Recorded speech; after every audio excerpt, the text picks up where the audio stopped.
For those of you that don't know me, nice to meet you all. My name is Amanda Ma. I'm the founder and chief experience officer of INNOVATE Marketing Group. I lead an amazing team of wonderful members here, and we are all passionate about events. We do that day in and day out. And all of us here, our mission is to help fuel brands that change lives for the better. We actually just came out finishing a huge 3-day virtual conference. We'll be talking about that in a bit as well. So we're a full service event agency from conferences to gala to grand opening to huge internal as well as external events. That's what we do. These are some of our happy clients from TikTok to YouTube to Activision, as well as East West Bank, City National Bank. And we love working with these brands because, like I mentioned, we help them fuel their brands by changing lives for the better through the event experiences that we help curate. Some of our highlights, a lot of people say, hey, what gives you the expertise or to do kind of a webinar like this? So we actually last year, despite the pandemic, we pivoted very fast. Within the first 3 weeks of the pandemic, we actually converted one of our very first gala that was 1,000 people, and it was very successful. And since then, we ended up 2020 with 80 plus virtual events under our belt. We have a few wins, and we want to celebrate these because it's a lot of hard work from all the team here. We were named BizBash 500, as well as Event X Top 100 most influential people in the event industry, and just a lot of these other really awesome events that we ended up doing last year, from conferences to building internal cultures to different experiences. And yes, we are a minority and woman-owned agency, and we're super proud of that. But at the forefront, we're a really great agency. Right. Today, we'll be talking about mainly, while many states are now speeding up their reopening process, and as you guys know, officially in June 15, we are open, right? And even right now, there are certain rules out there, we have up to 150 people, like outdoors, things like that. There's different rules for different cities, depending on where you guys are joining us from today. But at least within California, June 15 is our opening date. And I know in a lot of other cities like Florida, Texas, they have already opened. So the restrictions there are different. We're going to be talking about what to expect in 2021. How can we plan to move forward safely and cautiously, as well as some of our best practices that we learned in 2020 and 2021 for virtual, hybrid, as well as live events that's coming up. 2020, how many of you felt this way last year? I know I did, right? This is one of my favorite episodes from Friends, like pivot. That's all we did last year. Pivot, pivot, pivot. This year is about leveling up, right? We figured out we know how to do virtual events really well, and it's now about leveling up that experience and also doing it, transitioning to a hybrid and then back to live. But it looks very different from the typical events. Here are some 2021 forecasts and trends to share with you all. So in terms of, a lot of people are looking, the expectation is set higher. Back in, I would say, March and April, or even June, or even last year, if you didn't know how to work your camera, people are a little bit more forgiving. But now people are like, you should have figured out by now. It's been a whole year, right? Engagement, how to engage the audience. And we'll be sharing some tips about that in a bit, as well as hybrid events. Because a lot of corporations that we spoke with, they're not rushing to just jump back into 100%, in-person event. I mean, we do on the larger side of events. I mean, our smallest event is probably 300 people, and largest is like 3,000 people. So they're not rushing back because a lot of corporate, and also our agency, is always safety is number one, right? And of course, for a lot of corporations, you guys are probably nodding your head because of liabilities also. So taking all those things into consideration. Here's the U.S. Anatomy of Travel Recovery. So this is their prediction. Beginning of summer is kind of the initial phase. So that's pretty much we're on point on that, like June 15. We'll have some smaller events that can now pop up beginning of Q2. And then there's that phase 2 where you'll have more external meeting, but still more regional versus like traveling to international, especially with Europe and India. They're having they're having like another wave of COVID cases. So everybody's kind of just like waiting and checking out what it will be like in the United States. And large events we're looking at, I know here it says Q3, but for us, we're looking at Q4, right? Because again, we work with a lot of corporations and they're just not rushing to go back because they don't want to have to like renegotiate a contract, but more so than that, again, it's safety of their people. So which we understand, which we also are very cautious about. High expectation, we talked a little bit about that initially. What can you do to set the bar even higher for your virtual or hybrid event that you're working on? You really have to get out of the box. It cannot be another one of those, paint nights that you're trying to do it. If you're trying to build a culture event, think more creatively, think what people are doing at home, and if you're building a conference, same thing, like that expectation in terms of like how they will experience a virtual event is a lot different compared to last year. And stay top of mind of brand awareness. We have seen a lot of virtual events as well as hybrid that don't take enough advantage of this. There's so many opportunities for branding. So make sure you put branding as a priority. The last thing you want is people to attend an event and they have no idea who put on the event. Engagement. Make sure that all engage all your stakeholders. There's different functions. If you're just using a simple Zoom like we are today, or you're using a very sophisticated platform, I think always keeping engagement in mind. It could be as simple as allowing people, and you see today, I've been on some events where they close the chat, and I think that's actually always the biggest mistake, because there's so many peer-to-peer networking that can happen, or learning, or even just engagement, right? Taylor could be talking to Salor on the side about something, right? But they're making a connection in addition to listening to this webinar today. Make your marketing engaging, right? So you're not just, you plan just like how we do a live event. Make sure that it's a great event, but people don't know it's a great event unless you market it that way, right? What is exciting about your event? Why should people attend? If you have a swag box that's going to arrive, that's part of their conference packet, let them know. Let them know it's coming. That may be the reason why they want to attend. Let them know about your speakers. Make videos versus just like list them out. You could also list them out, but make videos. Have your part of your speaker contract be like, okay, so Laura, if you want to be our speaker, we would love for you to do a quick 30-second video to help engage your audience and help promote the event, right? And personalized touches. And that's what kind of I was saying, get your CEO to make a video. We've done a lot of these with our conferences and events. In the recent conference that we did, that was 3 days, we actually have an opening message, a custom open message for every single day. And then we had a custom closing message from the co-chairs at the end of the day. And it was great because it felt refreshed, not just like, oh, day 2 of the event. No, every day they come in, every day should be exciting.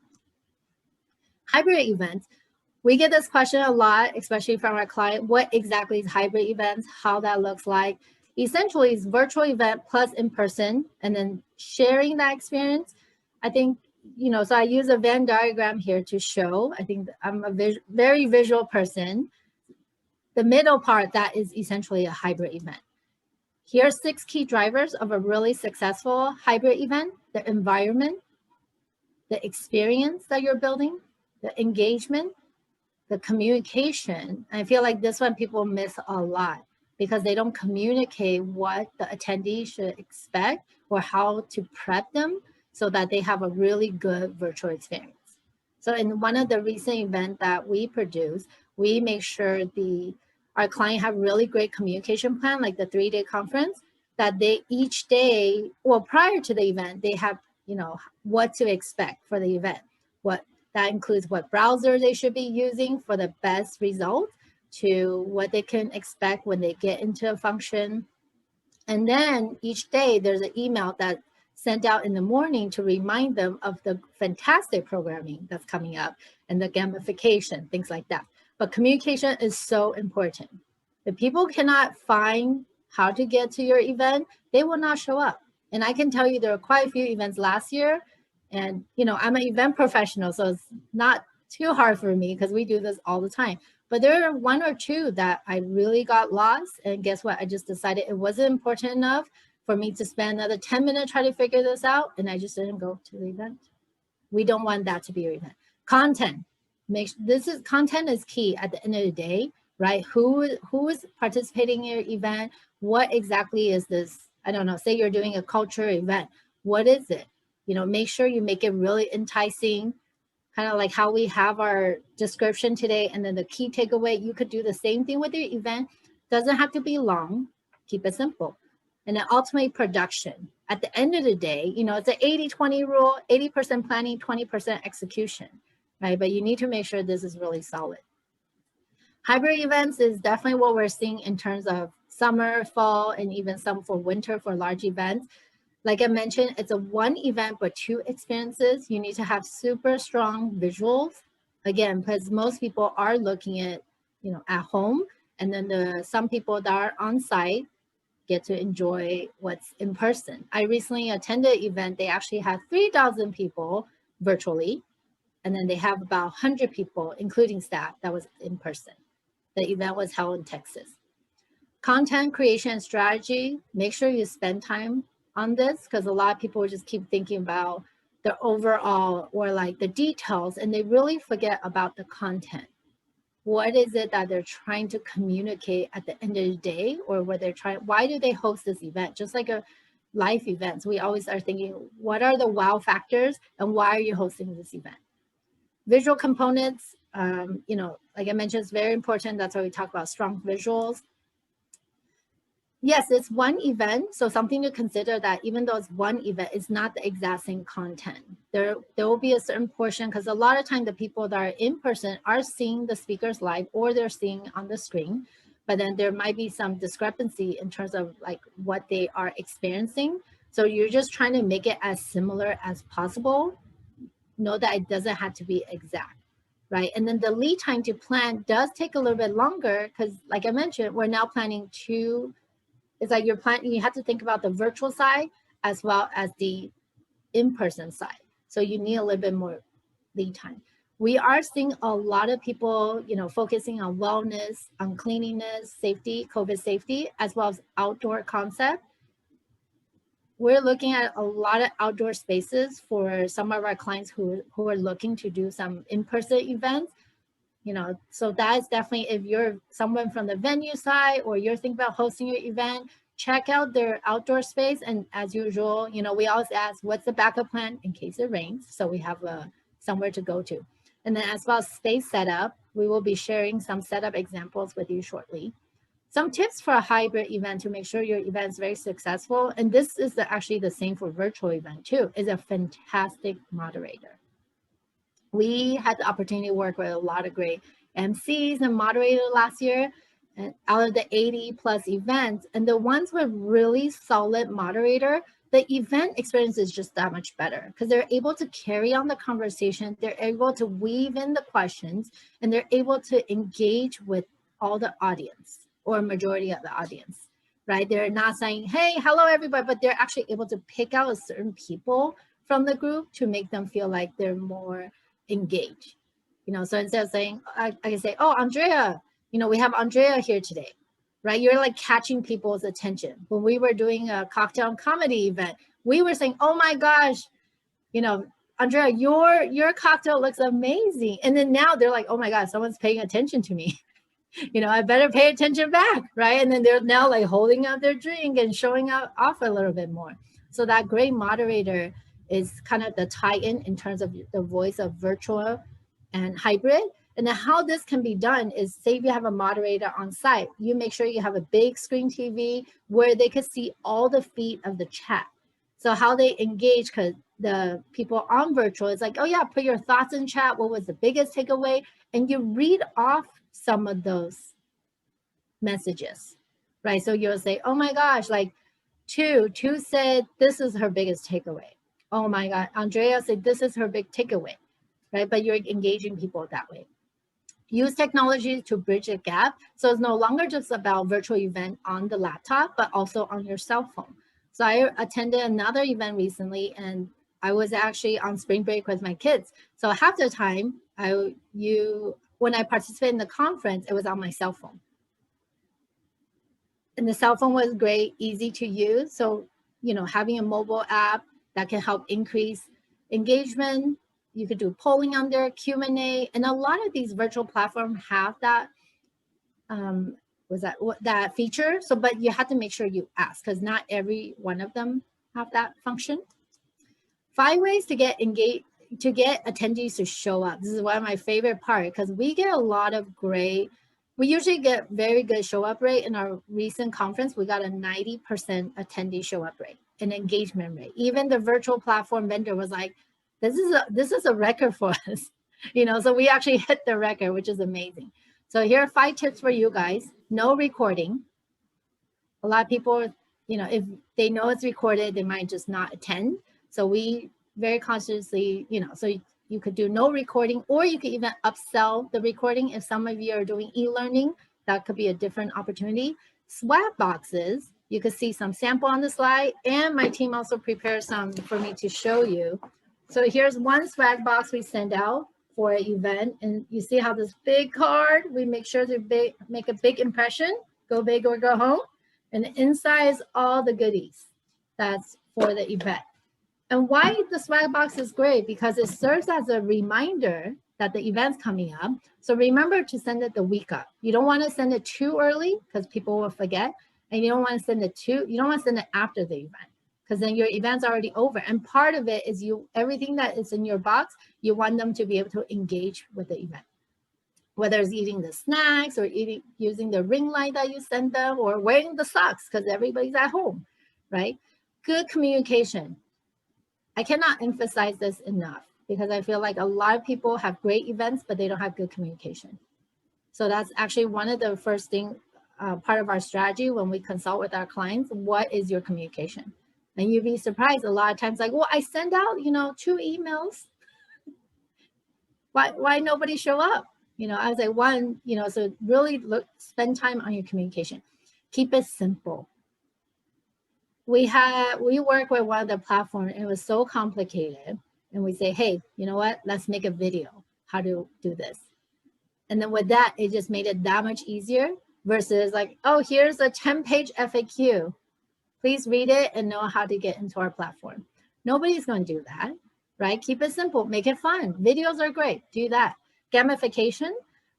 We did that with one of our recent events too. We did virtual scavenger hunt, and the people there are a lot of competitive people out there. So we actually say the more sessions you attend, the more points you get, the more you chat and the more you engage in the chat, you also get more points.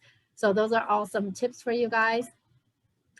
So to kind of sum up that section is high expectation, engagement, and then hybrid meeting is what we're really looking at in terms of trends for 2021.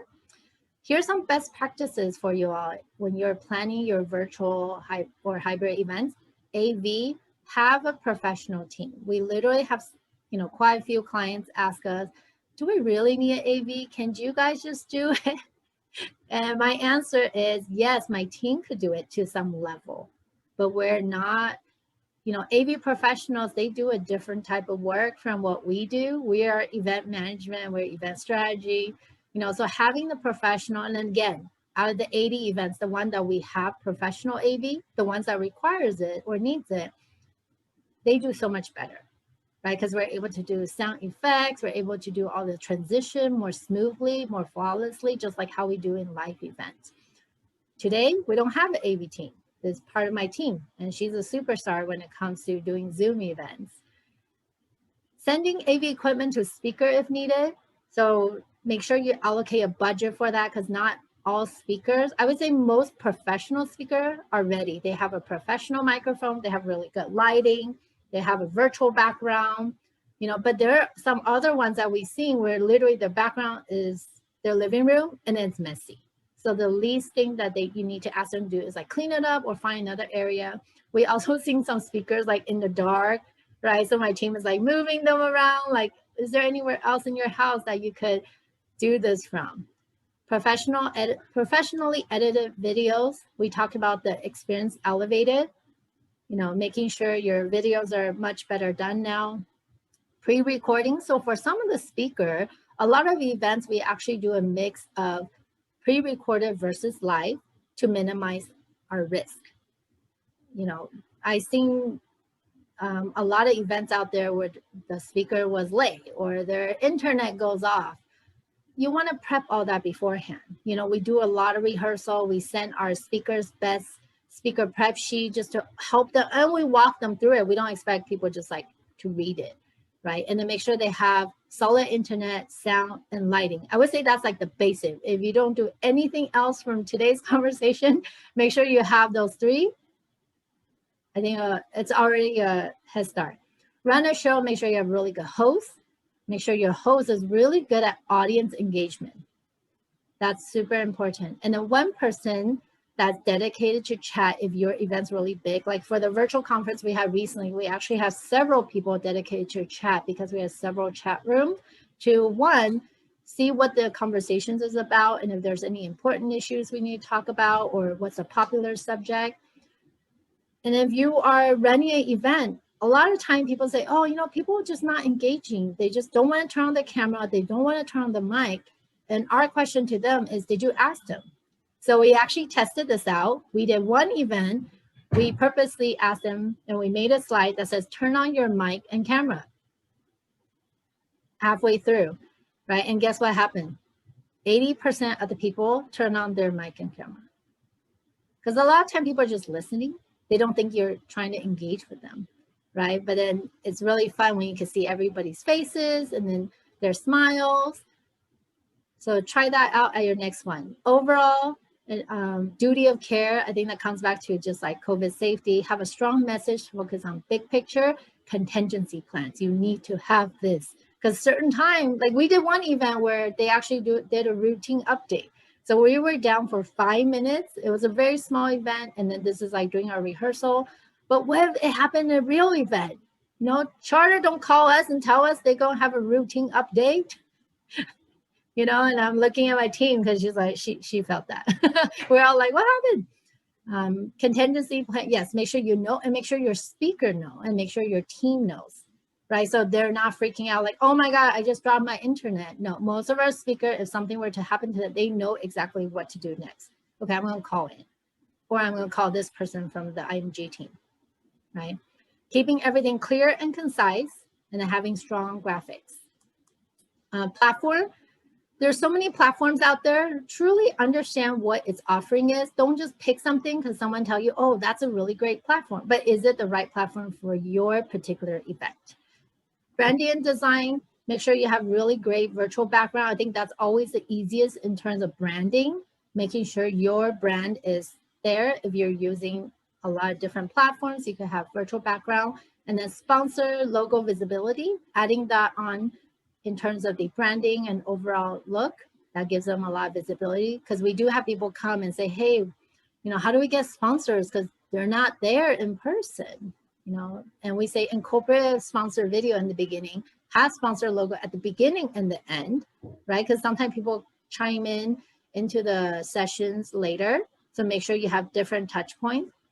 For as far as attendee goes, plan for your target audience and demographic.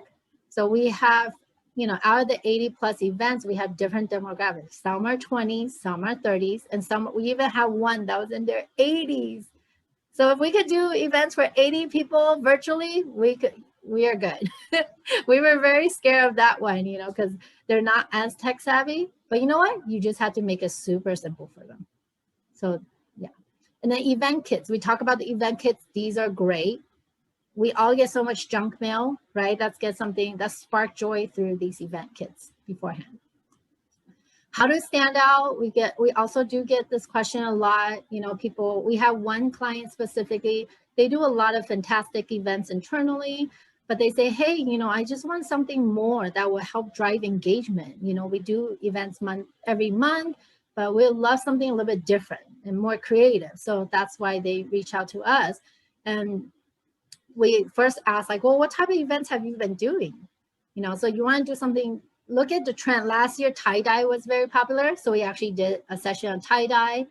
You know, a lot of people, you know, because they converted to virtual, they were doing so many virtual meetings, virtual virtual webinars, but there was nothing fun, right? So we did a cocktail and comedy, and people said that was one of the best sessions because they just are able to reconnect that way, right? Drinking a little, they were making a cocktail and then some comedy and then wrap up the night. And it was like so good. That was actually one of our very popular sessions that we do. Drive-through. I'm actually heading to Magic Castle next week to a drive-through.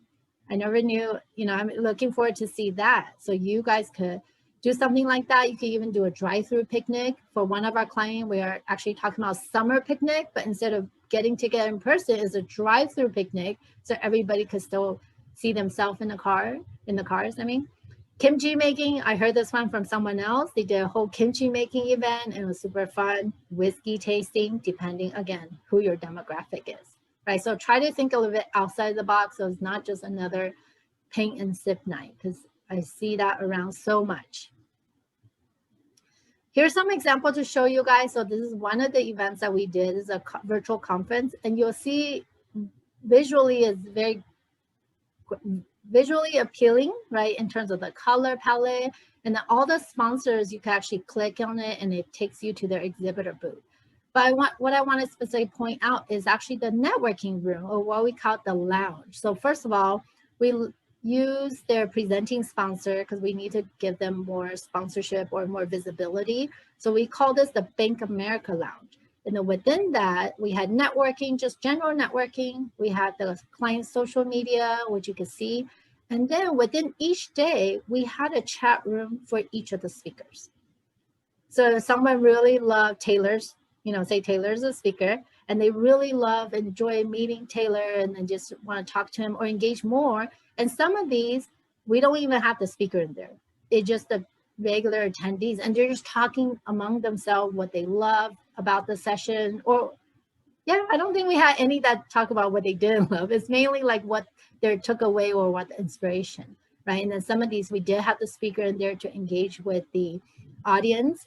After just like a normal life event, you would have someone go up to you you would go up to someone if you really enjoyed their session. So we were trying to create that, and it was very successful. Here's some other fun events. So here's a focaccia night, very fun. Here's a cocktail and comedy. And here's a gala that we did. So I hope you guys can see a little bit, but you'll notice all the graphics are super bright and very appealing. Hopefully that's the case to you guys too. But originally when this particular client came to us, their color palette is very dark. And then when you're a bit on virtual or hybrid, it needs to be brighter, right? So people will see originally their color was like gold and black. And we say, no, we need to change it so that it was a celebration. It was a gala, right? So we completely changed that and they have great responses. Here's another example of kits. So, I know a lot of people send like mugs, and that's like pretty standard. But what I love about this kit is actually these emoji little paddles. And then you could what you can do is use these and have people engage with you for your event. So everybody that enjoyed the event, like maybe the speaker saying this or the moderator saying, like, if you love this event, pull up the thumbs up paddle. And now they're moving, right? First of all, their body is moving and they're able to interact that way. So super fun. Use QR codes. For those of you, if you take over your phone now and try to scan this, it actually takes you to our company website. So you could do the same for your speaker. Instead of just listing the speaker's contact, which people have to like write it down or take a screenshot, they can now just simply pick up their phone, take a screenshot, and it takes them directly to that speaker's website, or take them to your website. Whatever it is, what's the call of action that you want them to do? So you can leverage this tip. And here's some room setup for what we're looking at in terms of hybrid, right? You'll see very spread apart. This one on the left-hand side is a 5,000 square feet room, and it's set for 54. So they're at the two ends of the table. Another one is 15,000 square feet. Classroom style is set for 144. And you see 3 screens in this photo. So very spread out. And then, here we also want to show you some lounge style. So on the left-hand side, 5,000 square feet, theater styles. This is set for 54 people. On the right-hand side, this is a banquet for 50, and they actually have about 3 people per person on a 6-fee round. So if you have an 8-fee round, you probably could fit 4 people. Anybody have question, please raise your hand, and then we'll spotlight you so you can actually ask the questions live. Yeah, so don't be shy. Feel free to ask questions. It's so nice to see so many people here today. Yeah. See, okay, first question, how do you, and then we had some people submit questions in advance. How do you envision contract clauses will look with COVID testing?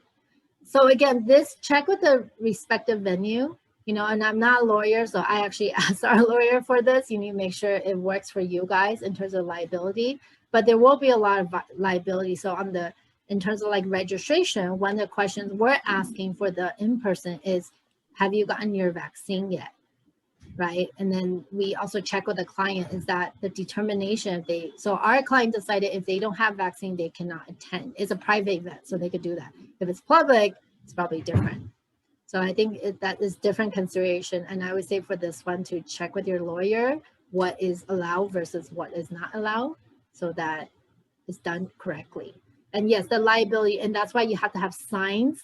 You put in the benchmark, right? Like we do all our due diligence. I think as an event agency, safety is always top of mind, and also for our client.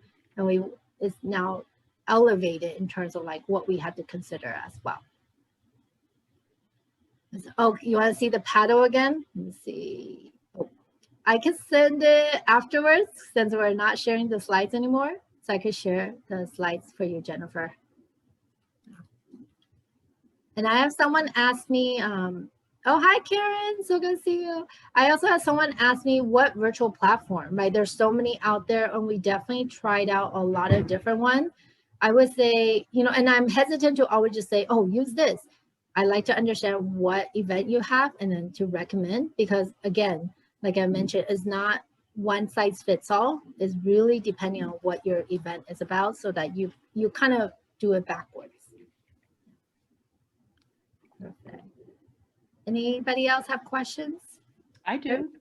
Okay, go Karen. Yeah. Okay, it's not really a question. I just, number one, I wanted to say thank you, Amanda. It really helped me think about what the future is going to look like. And I was just wondering about like the push maybe towards hybrid events, where some people are going to be in person and others are going to be, you know, remote, and what that might look like. And then do you have any tips about like the fundraising? Like if just, those are my 3 things: hybrid, the push towards the hybrid, and fundraising as integrated into these formats. Yeah, so definitely hybrid is the future, right? So the event, but it's very evident that people are not quite ready yet to be, where the hybrid we're seeing is basically 80% virtual, 20% in person. And that's why the conference I went to was 3,000 people virtually and 100. They were hoping for more people because it was in, you know, in a city that was open, right? It wasn't in Los Angeles, and they were surprised not more people wanted to go in person. But you know what? I'm not surprised. No. Right? Because there's a risk in flying. There's a risk. You don't know all these other people in there. Are they vaccinated? And then we're not going to go around and say, are you vaccinated? Are you vaccinated? You know, so I think the future is hybrid for this year. Okay. Right? So when you're planning your event, definitely consider that. So what that means then in terms of when you're planning out your budget, most of your budget, like spend it where most of your people will be. Right? So maybe you will still have a venue if you have that in-person part, but making sure like you have that live stream where it ties back, making sure that you have that really great moderator that also kind of could bridge the gap in terms of your virtual and in-person event. As far as for fundraising goes, there's a lot of great platforms out there. GiveSmart is one of them that we have utilized for a lot of our nonprofit clients. And you can actually build your event on there. They can do fundraising, and they could do texting, which is what I love. And then especially if your event is on the weekend, right? I know on the weekend, I'm chasing 2 boys around 6 and 8, so I'm pretty occupied. I'm not looking at my email for sure, but if someone texts me, I will look at it.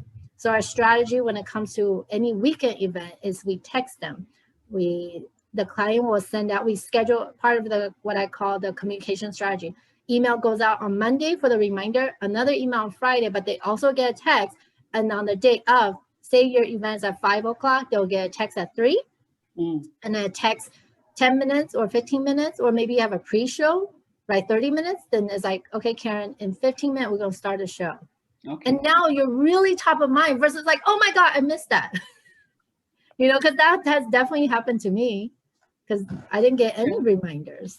Yeah. May I just add one thing, that I attended an event that was going to be live last year, and then they put it virtual, and it turned out to be a larger success because all of the money that they were able to raise online that night, everyone knew was going directly to the cause, because we didn't have to pay for dinners or things like that.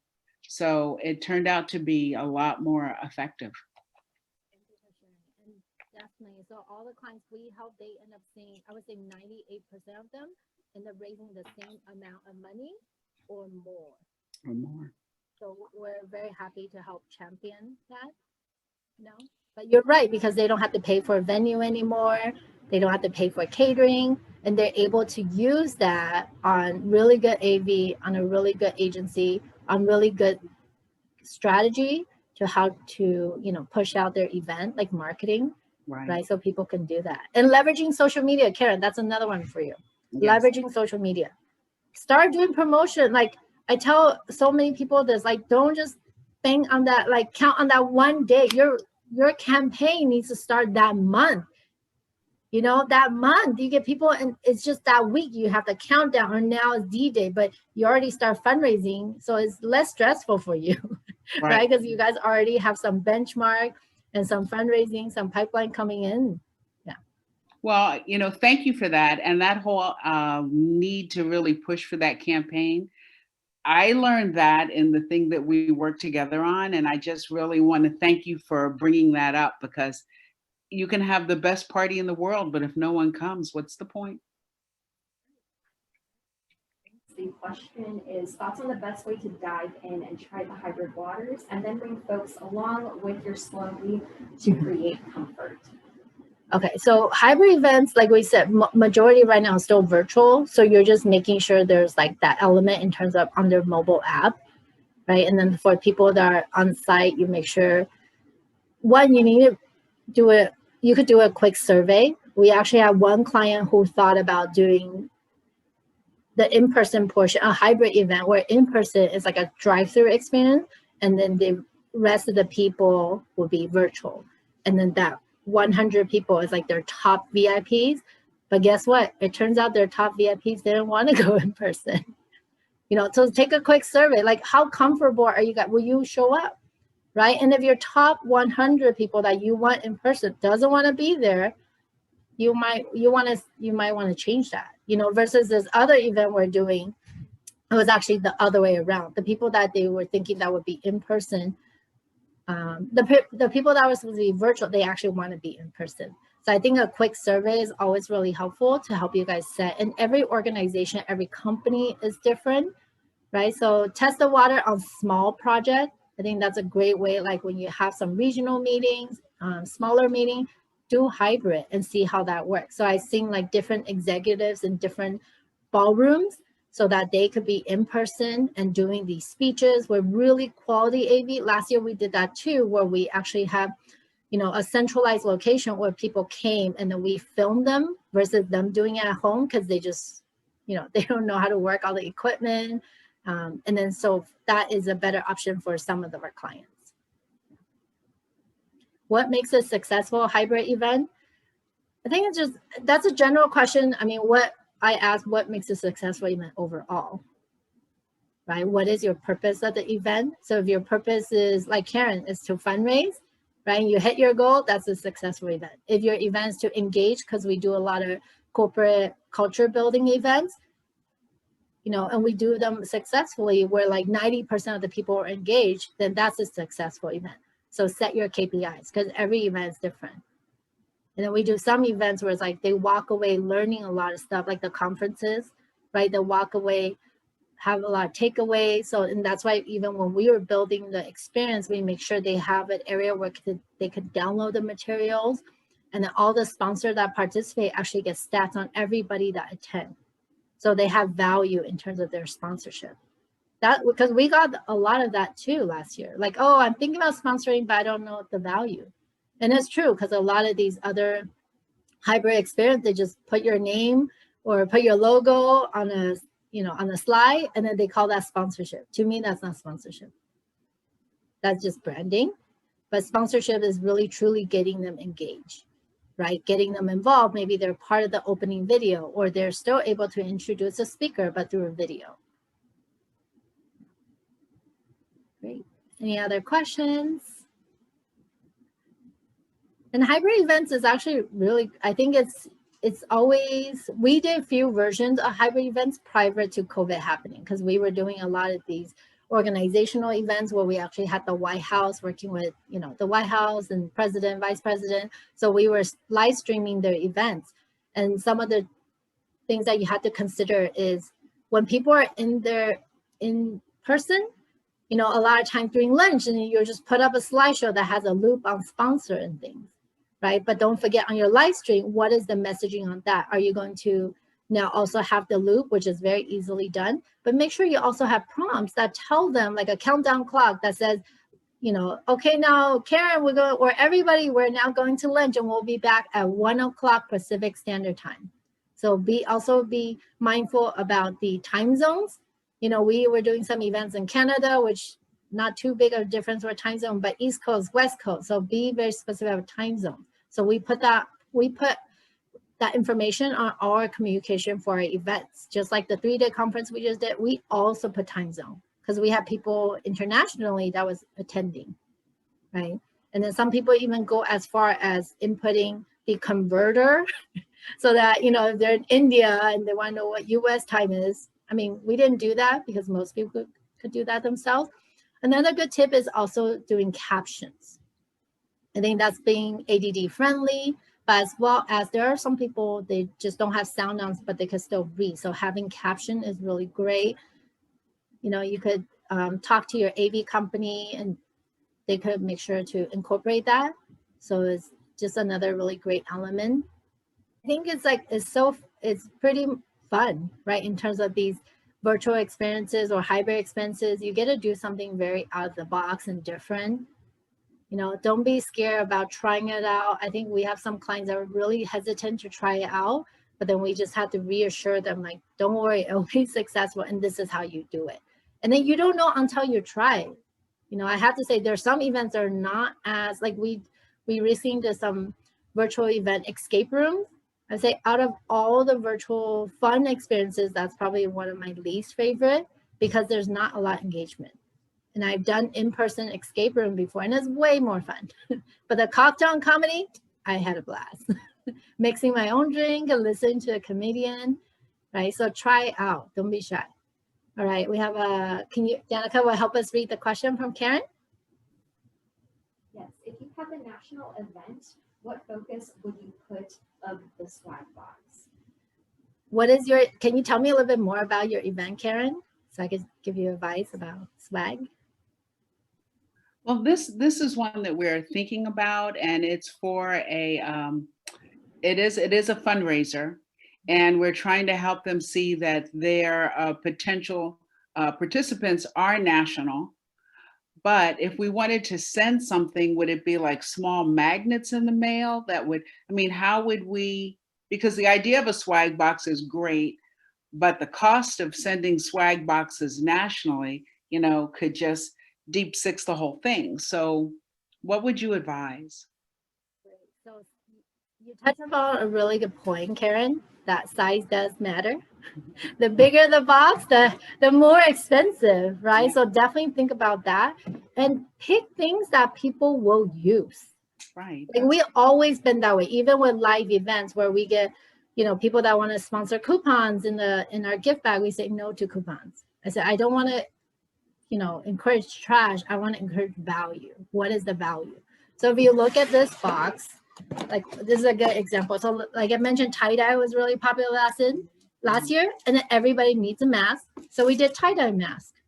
What will people use? Right? And then they're at home, and this happened to be a paint night. So we also did aprons, right? We made this is a TikTok event. So we made aprons, but also we did this because when they put it on, guess what? Now their branding is on every screen, and we ask everybody put it on. So we keep branding in mind and then how useful it is. You know, so if it's a fundraising event, we have another client doing fundraiser, and they're thinking of what to go in the box, and they happen to be a museum. So they're doing like a special pottery cup, you know, so one item, but very special. So quality over quantity. Don't put a bunch of stuff that just going like people are going to end up giving to their kids. That's not what you want. It's quality over quantity, right? We have even sent a ring light before. You know why I love that? That's one of my favorite promo items last year. Because it sits on your computer every time I look up, and I want to look good for my webinars or for my meetings, right? I've just got 10 years younger when I turn on the lights. My skin is flawless, right? I have 2 ring lights here, you guys. This is like my team is sure I look good. So, you know, I'm actually only 20 years old right now, but the ring light helps, and it's so good because you can brand the ring light. It sits right in front of you. Every time I look up is the ring light. You know, because we were noticing, like some of the events we were doing later on the day, and then people were getting darker and darker and darker. So then that was a great item to incorporate in the event. So so hopefully that gives you some idea. Like snacks is always good. I mean, those are like, you know, but quality over quantity. So that nonprofit client ended up only putting one thing. For conferences, you know, I think a door hang. At one point we were doing door hang because a lot of people have kids at home. And then we make sure it had graphics and words because some kids are young. So we put stop, like the stop sign. So they know not to go in the room. And then the parents will say, and I have this for my own kids too, when I was working at home. I say, whenever mommy put this up, it means please don't come in. Please don't knock, because they'll just keep knocking. So just a lot of please don't, right? And then when this comes down, then you could come in. You know, so it's just like, yeah. And then people were sending socks. That also because a lot of people were home, right? Just think about what people are using at home. Thank you. You're welcome. Yeah. Any other questions? Okay, great. Well, thank you all for joining us today. I hope it was helpful. It's really nice to see all of you. And, you know, we really put this together because we want to make sure to help our network and set them up for success for 2021 when they're planning their events. And if you guys have more questions, you guys know how to reach me. If you don't, Danica will just put in our website. That way it'll lead you to us. But thank you all and have a fantastic day. You know, don't be shy to try out these events, and best of luck. I think you guys will all do great. Thank you. Thank you. Bye-bye. Bye. Thank you so much. Thank you. Good to see you, Taylor, Racy, everybody. So good.